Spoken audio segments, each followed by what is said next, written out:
Yeah.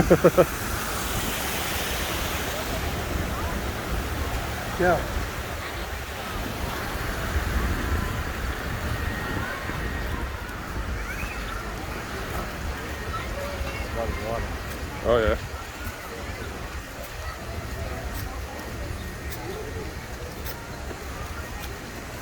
Boat ride, awesome.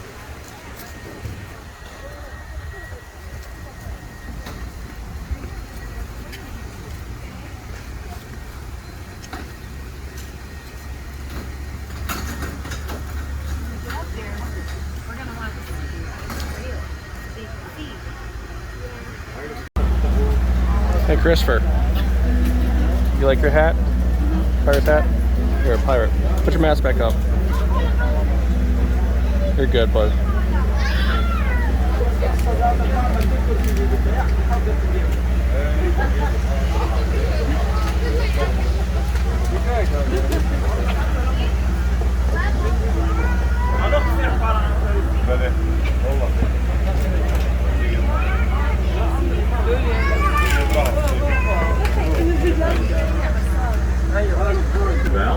The Belle is a true flat-bottom paddle wheel-driven Mississippi River boat. It was built on the Mississippi River in 1981 and across Wisconsin. It was taken down the Mississippi to Evansville, Indiana, operated for 5 years on the Ohio River, then went to Arkansas, operated 15 years on the Arkansas River. 22 years ago, we went to Arkansas, bought the boat, changed the name, had 2 huge trucks, bring it up here in Michigan. Weighs over 60 tons, has a capacity of 150 plus crew. That many were on board, 104 to be up here on the upper deck, all squeezed over along the rail on one side. The boat would still be stable. So you can move around all you want. Motor's not going to move under you. Go between decks anytime. If you want to walk out in front of the pilot house on the upper deck, that's okay. You can stand out there. Captain can see by you, not a problem. The whistle's out there, so wait for us to blow that. You don't want to be there when that happens. We'll do that right after we leave the dock. Once you're here, you can move around all you want. Oh, you We have soft drinks, bottled water. You can go to that side. Yeah, it's not pretty much Pretzels, you get them with or without salt or cheese, and we make the world's best popcorn on the boat. It's made in coconut oil. It's not good for you, and there's $2. Yeah, then. And you can feed the ducks. There's some little ducks out there, pretty tiny, just a couple days old, and they're still trying to find a clue as to why they're here. So they're not very aggressive, but if they do become, they look like water bugs. Some of the ducklings are as big as their mom, and it's only a month old. They grow very fast. My name is Gene. I'm one of the captains. I also do the narration on the boat. I'll be a deck in on this trip with Max and Marissa. Stan and Mitch are on the boat, and my sons are both captains. We own and operate the boat. It's not some big company, it's us. Thanks for riding with us. Mitch is a captain on this trip, and the U.S. Coast Guard requires the vessel be no smoking. Top of the stairs on the upper deck, there is a hand sanitizing station. You just put your hand under it, and it dispenses. You don't have to hit it. Same thing on the dock. By the way, if you ever have to buy any of those, you have to buy 5 to get 2 that work. That's a deal? You need the other 3 for parts though. The hand sanitizing stations, you have to buy 5 of them to get 2 that work. Maybe that's an engineering joke, I don't know. Okay, I'll think of something funny here.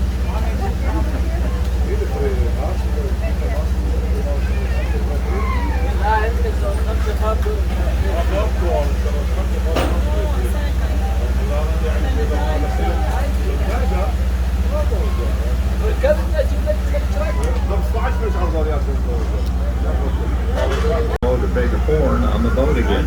It's located out in front of the pilot house. It's on a white pylon in front of the captain's window. If you look out there right beyond him, you can see it up there. It's brass and bronze. This is called the Kellenberg triple chime. These were common on riverboats in the 1800s. Those were steam-powered vessels, so they used steam to blow them. They could do that all they wanted. They were diesel-powered. So First time ever. First time ever on a boat, Christopher. You can only do that for about 7 seconds. My one It is empties a 240-gallon air tank in that length of time. so it uses a tremendous amount of air. It works on the same principle as blowing across the top of a soda bottle. There's a large bronze casting with 3 circular slots, and above each one of those slots is an open bottom brass cylinder. Those cylinders are 3 different sizes, and that's why it's called a triple chime. Again, it's a Kallenberg triple chime. When the captain reaches up to pull the handle, you can close your eyes. You can almost imagine that you're on your way to Nolans.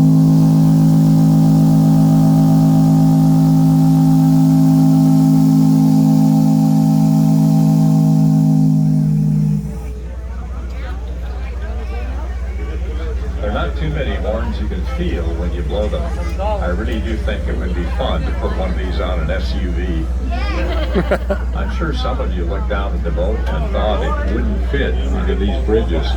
Actually, it doesn't. We just go back and forth in here.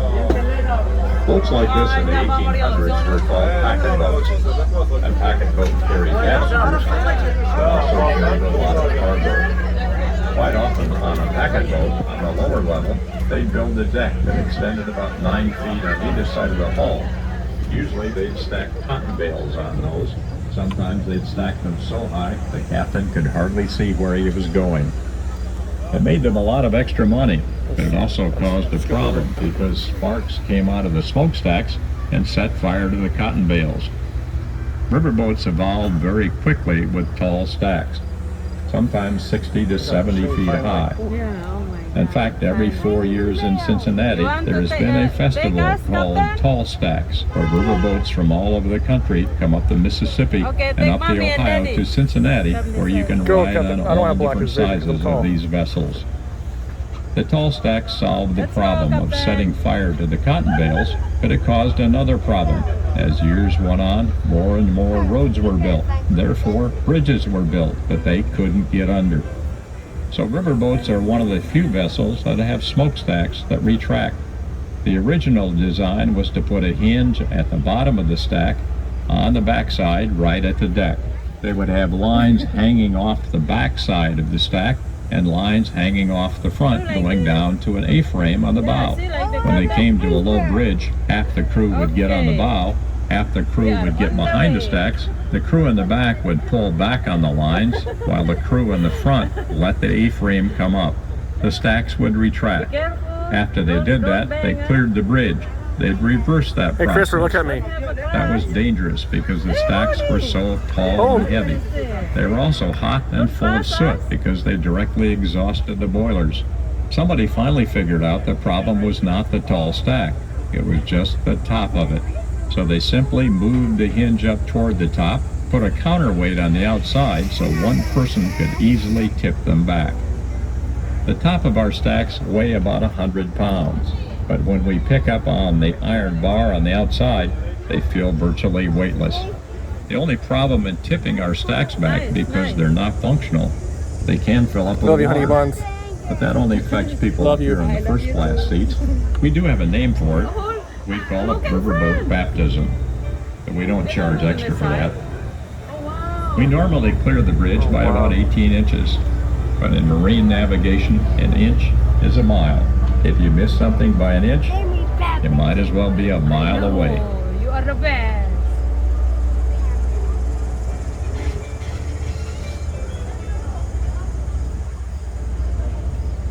Do you see something? Do you see shark there? The two sides of the boat are the port and the starboard. The port is on the left as you face the front, and the starboard is on the right. If you want to remember that, port is spelled with 4 letters, and so is left. Over on the port side, just under the water, near the shore, there's a piece of concrete. It's not always visible, but it's the last remaining piece of a sawmill that was there for many years. From 1850 to 1890, Saginaw Valley that we're in was the world's largest producer of white pine lumber. Every waterway in the state was used to float logs down to sawmills, where it was cut up and shipped all over the world. That was true of this river, and that's also what that mill did. The Hubinger Mill was built in 1847. Just about any town you go to in Michigan that's on or near a waterway, someone can show you very large homes. They will tell you were built by lumber barons, and that's when the lumber barons cashed in from 1850 to 1890. We're on the Cass River. The Cass was named after the first governor of the state of Michigan. His name was Lewis Cass.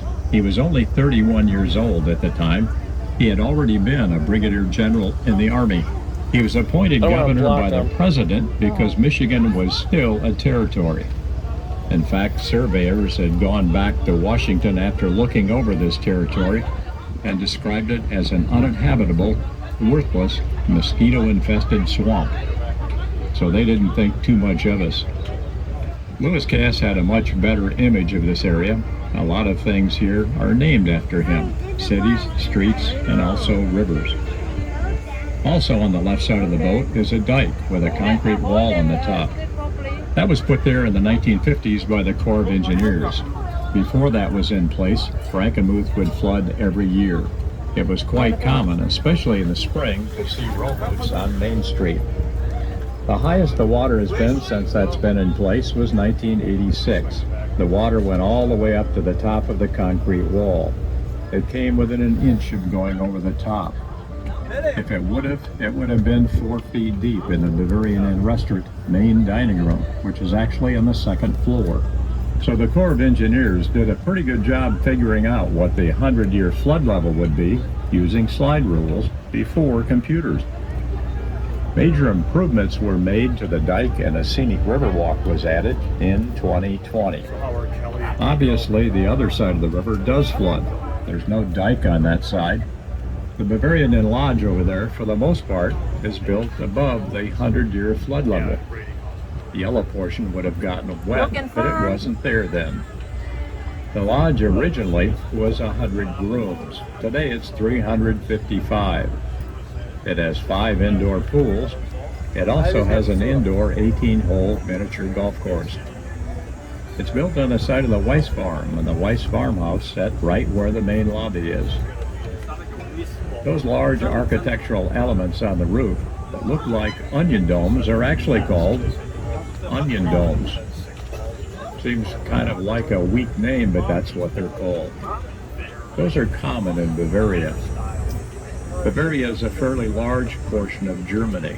At one time, it was a separate kingdom, and that's where the settlers of Frankenmuth originated. The Cass River is very shallow. Out from our dock is the deepest portion of this part of the river. It's 12 to 15 feet deep there. Right here it's only 6 or 7 feet deep. But that's one of the advantages of a true flat-bottom riverboat. This is built exactly like the Mississippi River boats. The bottom is flat and it has no keel. The advantage to that is that we can carry a tremendous amount of weight. Even though the boat weighs well over 50 tons, we can add 150 passengers to that. There's only 24 inches of the boat beneath the water. It sounds silly, but you can be standing in water a little above your knees, and we can float right by you, fully loaded. The paddle wheel does drive us forward and reverse. It's driven by a diesel hydraulic system. It is real, it's not fake. In fact, it only goes in the water 10 inches. A packet boat captain once said that a correctly designed packet boat should be able to float on the morning dew.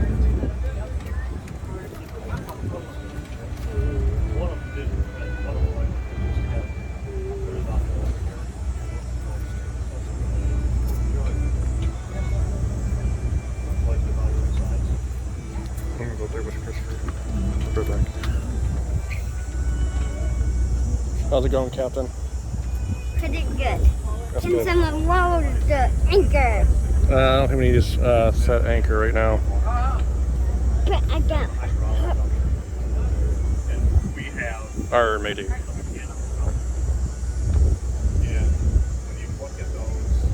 Walk over here. ring the bell. No.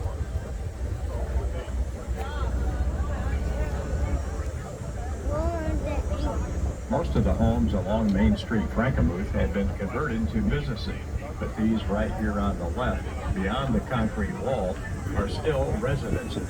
That large brown house actually had a twin on the property where the Bavarian Inn Lodge sits. When the lodge was built, parts of that home were used to expand this house and also do some architectural corrections to it.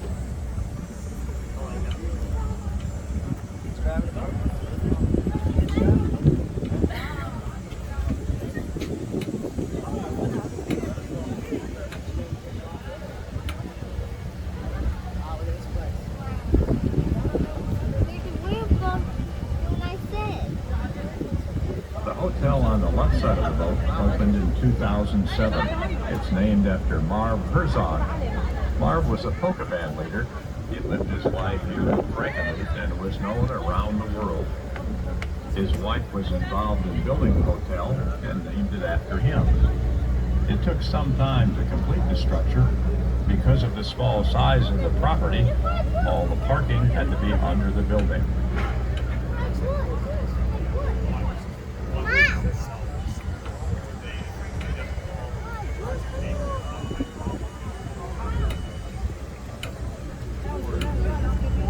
The brick building on the left for over 100 years was a brewing company. It opened in 1862 as Cass River Brewing. It later became Geyer Brothers. They brewed Frankenmuth beer and also Pioneer Ale. In 1996, they were still in business. A tornado came through Frankenmuth and a lot of damage and also destroyed several homes. It destroyed a good part of this building. Today, it is Frankenmuth Brewery Restaurant. Also up ahead of us on the left is a yellow building, a red brick building, and some silos. That is Star of the West Milling Company. Star of the West is a major supplier in the United States of flour that's used for making pie crust and also cookies. And that's because they mill Michigan white wheat, which is very low in gluten, and it's ideal for that purpose. If you've ever had any Sara Lee products or Pepperidge Farm products, or perhaps a pie from McDonald's restaurants, you've had Star of the West flour. The company is named after a Civil War ship. It's over 100 years old. That large silo on the hill holds 260,000 bushels of wheat, and that's only a 22-day supply of wheat for the mill.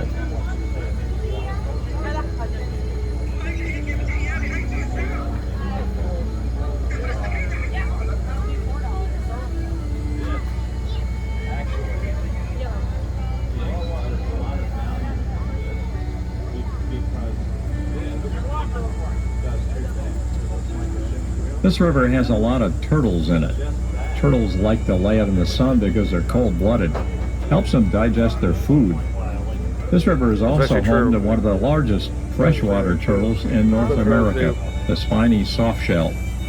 Spiny softshells have another reason to be famous. They're one of the fastest turtles on land. If you go online and type in super fast turtle, the first thing that pops up is a video of a spiny softshell turtle running. It's scary. Turtles should not go that fast.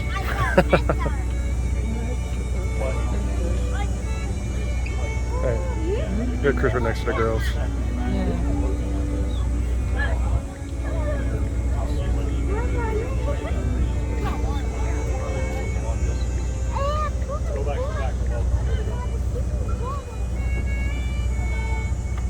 I'm gonna put this on our family YouTube channel.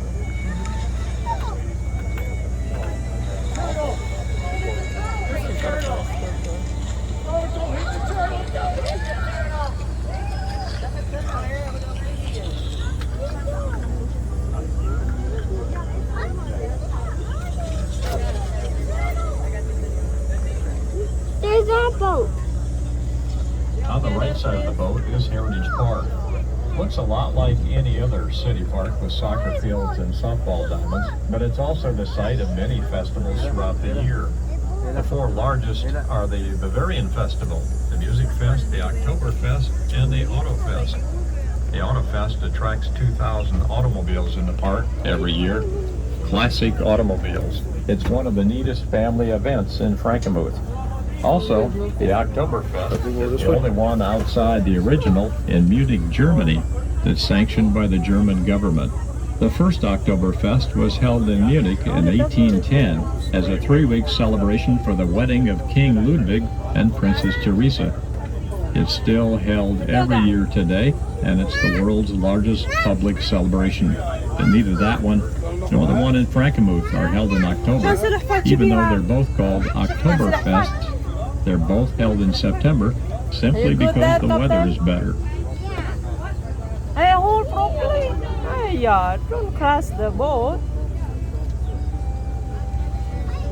Ahead of us on the right side of the river is a small dock that looks complicated. It just has a unique design. It's built so that someone, even in a wheelchair, has the opportunity to possibly launch and redock their own kayak or canoe using the seat system, the handrails, and the roller bed. The large blue and white building at Heritage Park on the right is the Harvey Kern Pavilion. It was built in 2005. One of the reasons was to help eliminate the need for tents for festivals. They all required the use of several very large, expensive rented tents. It helps with that cost. Also gives the town an indoor venue that can be used in the winter. Can be turned into an ice rink in the wintertime.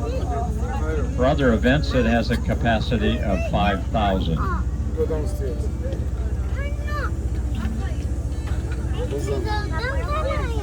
When's the last time you ever saw a 1963 Corvair? Look properly. Does anybody even know what a Don't Corvair crash is? on them. Car. That little green car. Say bye-bye to them. It's a rear-engine Chevrolet. Floor shift. Oh, look, they're nice. Linkage as long as the car.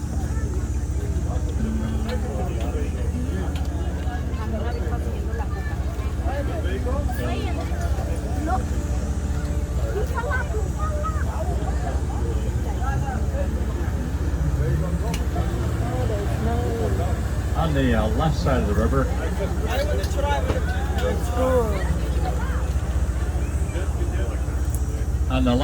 river, is a small park. There's a big boulder out in the corner. Up behind the trees on the ridge in that park is a house.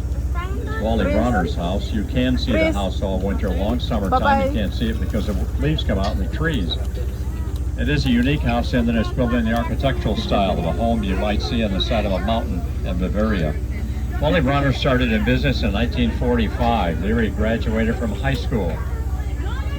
He was a very talented artist. He naturally started painting signs. He did that for a while. During that time, some cities in Michigan asked if he would design some Christmas decorations for their streets. That was back before you could buy that kind of thing off the shelf or out of a warehouse.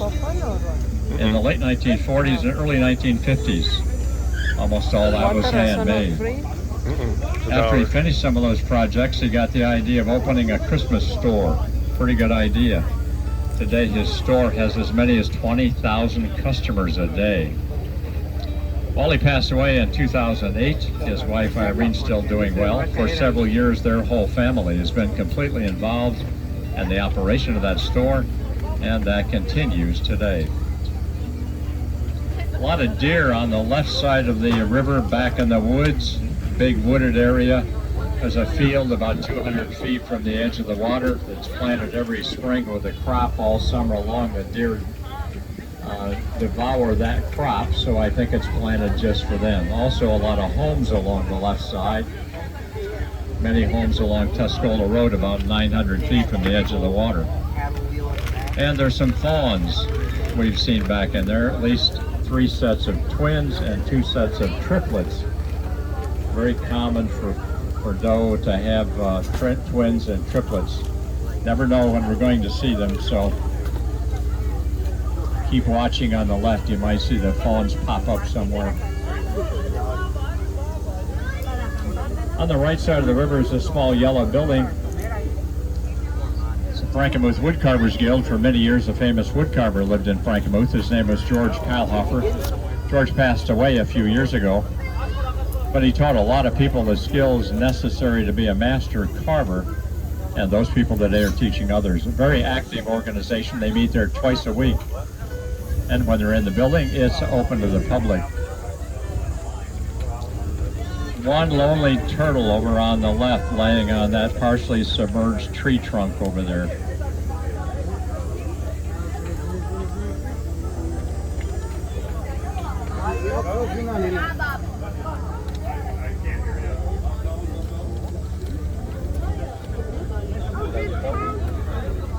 Watch out! Don't cross them, okay? Watch out!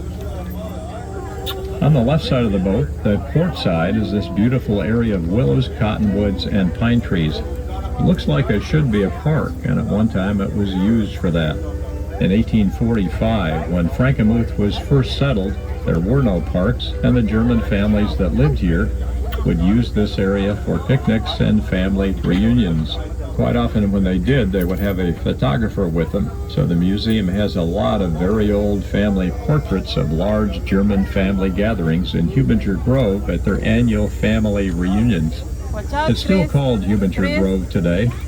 It was even used up until the 1960s as a traditional place to have family get-togethers. It went out of use because of the sale of land, and also the city developed Heritage Park on the other side of the river that at one time was a swamp.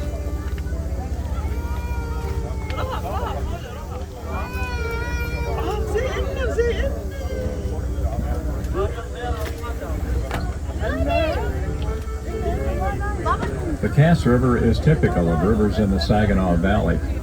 This I saw area a could fish more that jumped out correctly of be water right called there. the Saginaw floodplain because it doesn't take much in the way of rainfall for rivers to go over their banks, and when they do, they come back into the channel, and it brings silt with it. We've been told that in the 1800s, the rivers in this area were very clean and pristine. But as more and more farmland was tilled, more silt ended up in the rivers. There's a lot of fish in this river, a lot of bass and also pickerel. This river flows into the Tittabawassee, which is a world-class walleye tournament fishing river, and it looks just like this. There's also a lot of wildlife along the river. In Hubinger Grove, that goes all the way up around the bend in the river, there are a lot of deer. At the right time of the year, we see a lot of new fawns born back in there, and it's quite often that we see them come out right along the river and watch us as we go by. There's also a lot of small animals, muskrats, woodchucks, beavers, minks. It's also common to see great blue heron. The great blue heron is a very large bird, stands over 3 feet tall. It stands very still in shallow water along the shore. They wait for a fish to swim by, and when it comes along, they just reach down and snatch it up. The great blue heron is common in the northern states in the U.S. and also Canada. Some people refer to them as a crane. You actually can tell a difference. When you see a crane flying, its neck is straight. When you see a great blue heron flying, its neck actually has a Z shape to it. And that's an easy way to tell the difference. This, Chris. I'm gonna go there with Chris, okay? I'm gonna go there with Chris. Hey, bud. How's it going? No, you scared me. I'm your dad. What are you talking about? Hi, Dad. Hey, there's that rain. Oh, one shot. Channel up ahead of us on the right side of the river is actually a boat well. That's where the Sure. boat spends the winter. It freezes in. Ice on this river many years was over 2 feet thick. Rivers Wow. like this in the springtime are vicious when ice breaks loose, coupled with flooding. Ice dams form, they pile up behind one another. All of a sudden, one of them breaks loose, and this huge wall of ice and water comes ripping down the river, making a lot of racket. When that happens, the hills on either side of the well protect the boat, frozen in its own block of ice back in the well, very happy all winter long. It doesn't hurt a steel vessel to freeze in as long as it's properly Be careful, built don't break and as that long off, as okay? it's not in moving Don't. ice. That's why Okay, we but keep don't the boat turn in it, the okay? well, Just leave not it. in the river Put your hands channel. on it. The big pipes in the well are called mooring Don't spots. turn it. They're common on rivers where there are large vessels that spend most of their life I'm turning. in the water because they're difficult to lift. Rivers flood. You're turning the boat, kiddo. Twice a year. When Stop that turning the happens, boat. we put the boat back in the well. The flood waters push the boat up the pipes, sometimes near the top.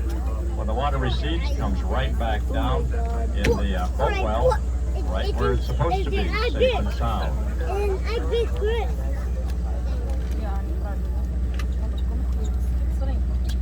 Why are we turning it?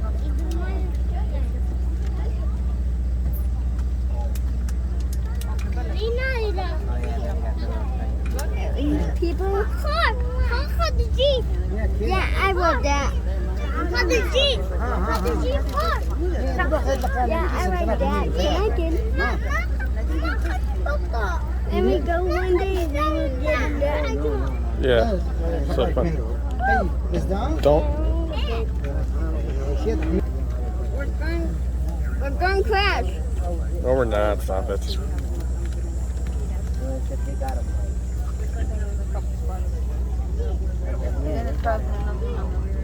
We see a lot of different kinds of animals along this river. A lot of people ask us if we see eagles. We do. Eagles fly up and down rivers all the time because they're looking for food, and rivers are concentration points for food. For eagles, they like fish, but they're not fussy. They don't see a fish they like, they just swoop down, pick up just about anything. Haven't seen an eagle for a couple weeks, but it's very common for us to see them. Something most people don't know about bald eagles. You see a bald eagle, you expect to see a big bird with a white head and white tail. That's not always the case. Bald eagles, the first 5 years of their life, are all brown. They're considered to be a juvenile bald eagle. Juvenile bald eagles are all brown, and just like magic, at 5 years, they all of a sudden start getting a white head and a white tail, and they become an adult. Eagles live about 25 years. If you see an eagle's nest, you can tell which is a male and which is the female, because the female is the bigger of the two.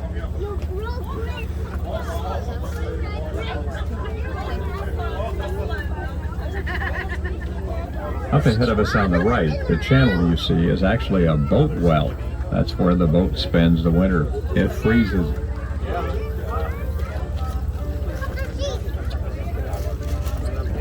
The Cass River is about 65 miles long. It gets its water from several tributaries up in the Thumb area.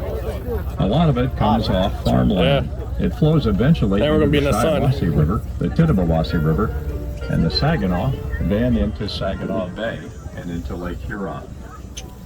We could go about another hour. We come to rocks we couldn't navigate. The only reason we could navigate this part of the river. No. There's a dam about 300 feet west of our dock that keeps the level up. That dam was put there over 100 years ago as a power source for the mill. In the 1980s, just as it did 100 years ago.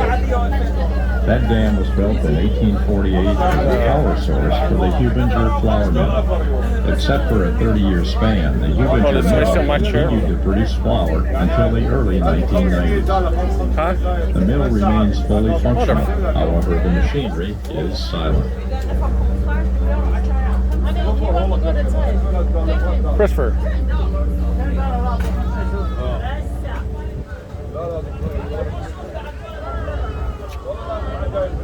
This part of the river is a great example of a particular kind of river erosion. On the left is a high bank, on the right is a low bank, and there's a curve in the river. Anytime you see a river with a curve in it, the outside of the curve is eroding, and the inside of the curve is depositing. So right here, over time, this river is moving to the left, eating into the high bank. While that is taking place, the much smaller current on the inside of the curve is depositing silt, leaving a low river. The bigger the river, the deeper the outside of the curve. The prime example of that in the U.S. is the Mississippi River. On the outside of one of the curves on the Mississippi River, down by New Orleans. Yeah, sit down on the bench then. You and Mommy sit down on the bench then. But that's not the deepest. The deepest river in the world is the Congo River in Africa. On the outside of one of the curves on the Congo River is 720 feet deep. That's more than half the depth of Lake Superior.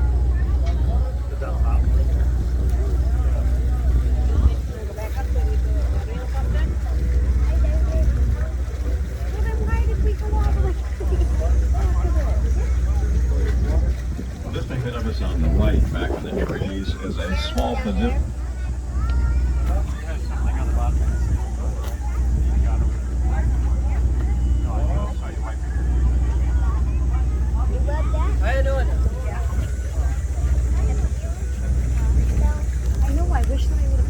Christopher. Say cheese. Cheese. Where's your mask? Oh, Let me have that. Okay. I need one. Alright, you were good enough wearing it all day. Right, I want to go back to Sunday. Christopher, come on, get over here, I bud. need to sit down. Well, go sit down right there next to If mommy. you have an electronic device, please turn the volume off. It travels up and down the steel on the ceiling, and everybody along here can hear it besides you, so it gets to be cacophonious. You know what that is?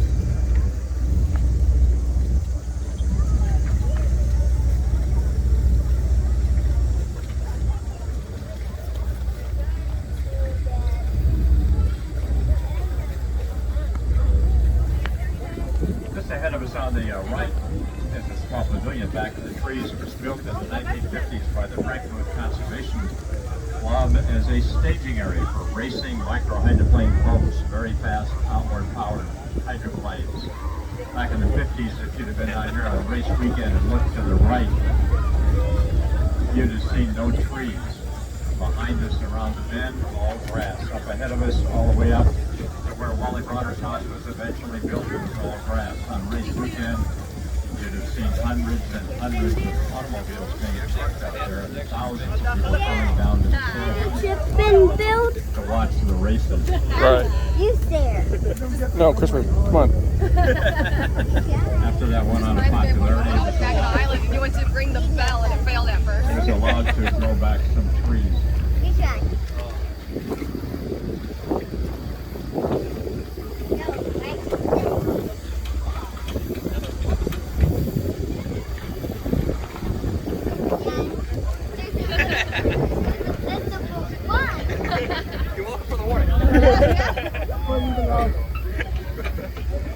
Christopher, stop. Stop. Yeah, that's Yeah, I want to play with that, Chris. last night when I was driving so close to the river. Oh. I just see this fan of light out of nowhere. You know?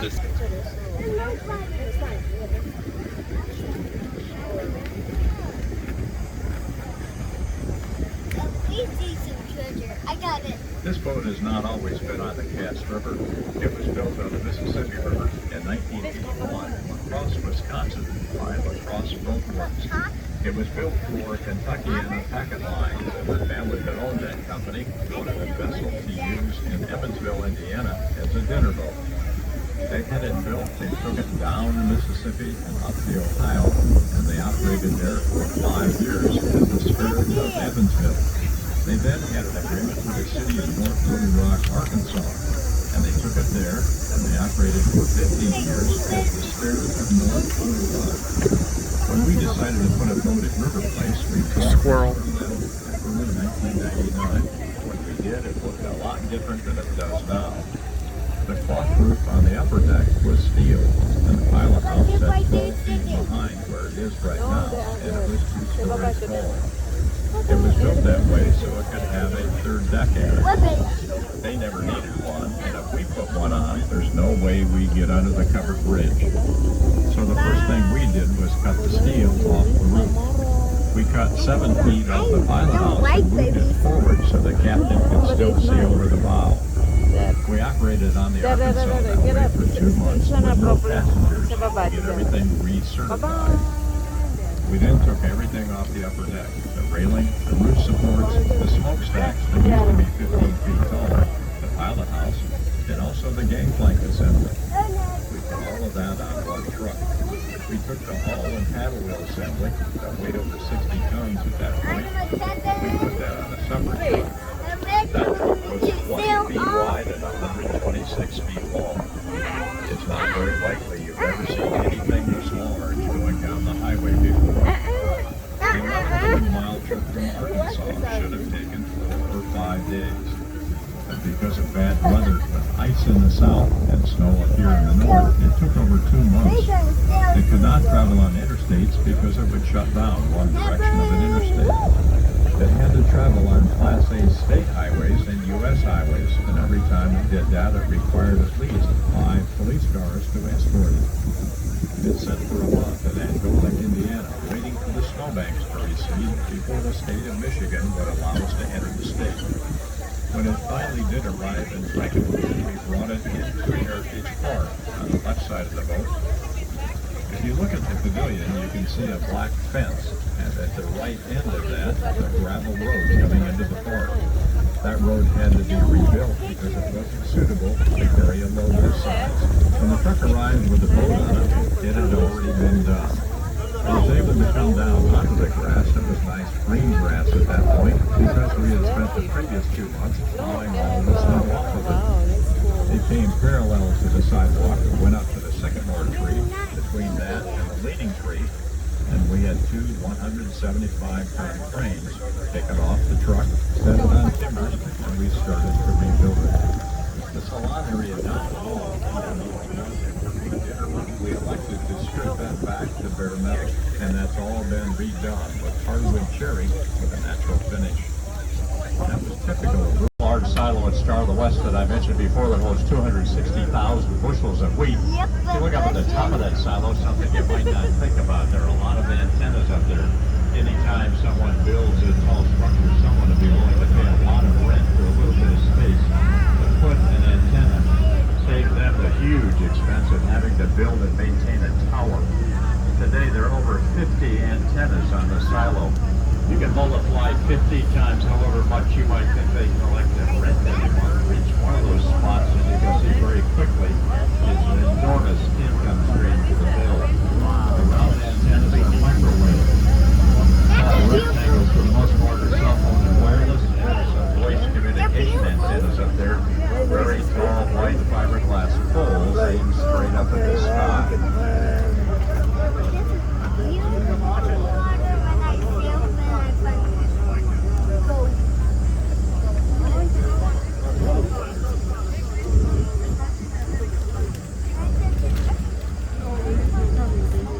First stop. And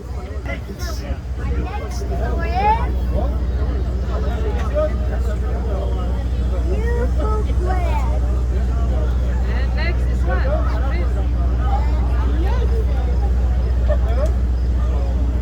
Yeah, this side. There's turtle.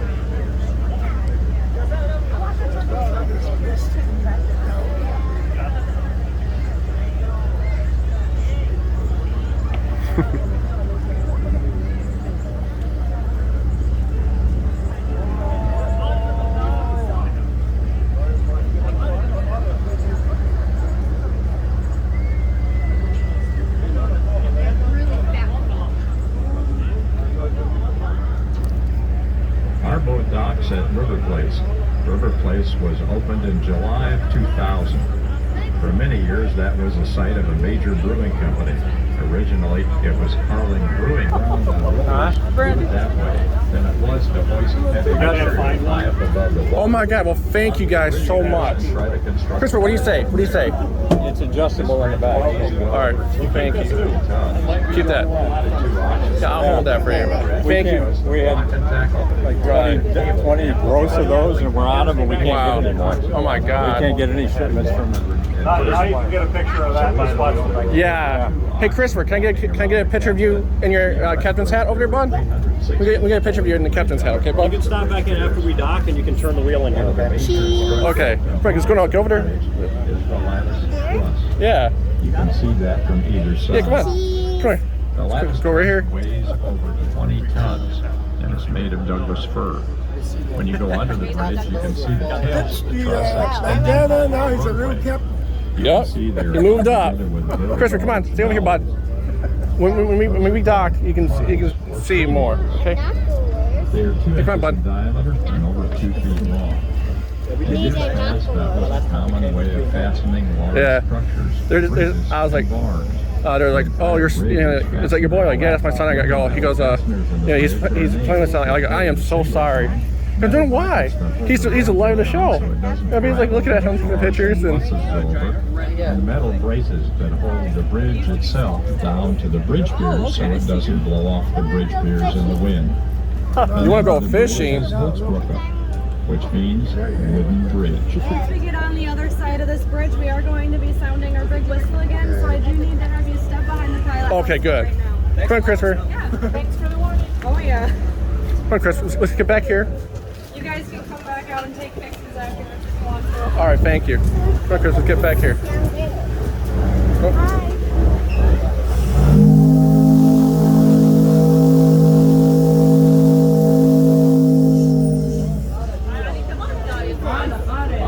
Side of the boat, the sidewalks of Dockside City were part of the construction of River Place in 2001. You want to get a video? Oh my God, honey. Captain Christopher. Oh, Chris. Look at here. Look here. Hi. When we come around, I can go get a picture from the front. You look so handsome.